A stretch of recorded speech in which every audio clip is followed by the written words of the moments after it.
Assalamualaikum warahmatullahi wabarakatuh. Pada video kali ini saya akan membahas tentang aturan terbaru dari OJK yang sejauh ini tampaknya membawa kabar baik untuk kita semua. Nah, di sini OJK kembali gencar memperbarui dan menciptakan aturan baru yang mungkin akan sedikit memberatkan bagi pelaku di pinjaman online. Nah, jadi ketika kita bicara tentang pelaku pinjaman online, ya kita merujuk kepada individu atau pihak di balik aplikasi pinjol itu tersebut.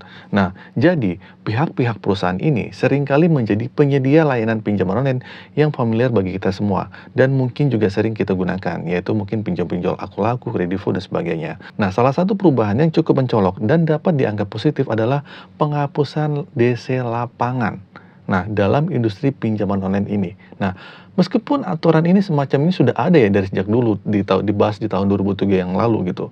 Namun seringkali belum ada kejelasan dan penerapan yang konsisten.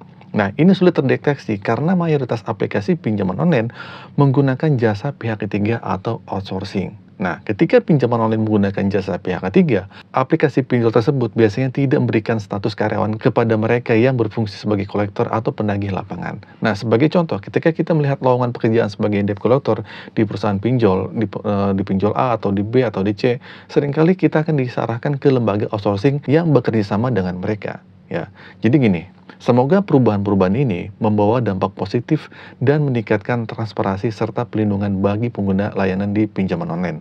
Namun perlu diingat ya, bahwa proses rekrutmen ini biasanya dilakukan melalui aplikasi pinjol tersebut. Namun, yang perlu dicatat adalah bahwa dalam rata-rata kasus, status karyawan yang diterima bukan berasal dari PT pinjaman online tersebut, melainkan dari PT pihak ketiga atau yang bisa disebut dengan outsourcing sebelumnya. Nah, hal inilah yang menyebabkan proses penagihan menjadi sulit untuk dilacak. Dan terkadang OJK juga kesulitan untuk menentukan apakah pinjol tersebut menggunakan outsourcing atau tidak. Karena tidak ada bukti jelas terkait penggunaan jasa outsourcing oleh aplikasi pinjaman online tersebut. Jadi, jika suatu aplikasi pinjaman online tidak memiliki bukti jelas tentang penggunaan jasa outsourcing, OJK dengan tegas melarang pihak pinjol untuk melakukan atau meminta bantuan dari jasa DC atau debt collector yang berasal dari pihak ketiga.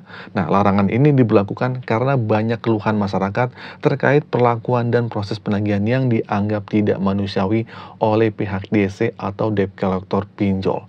Nah, banyak yang merasa dihina atau dijatuhkan harga dirinya hanya karena tidak dapat membayar pinjaman online tepat waktu atau alias gagal bayar atau telat bayar. Nah, harapan kita semua ya, semoga dari OJK juga dapat memulai mengubah dan membenahi sistem OJK dalam proses pengawasan dan penagihan ya. Jadi gitu aja teman-teman ya, semoga aturan-aturan terbaru ini segera diresmikan sehingga dapat diberikan perlindungan yang lebih baik kepada masyarakat.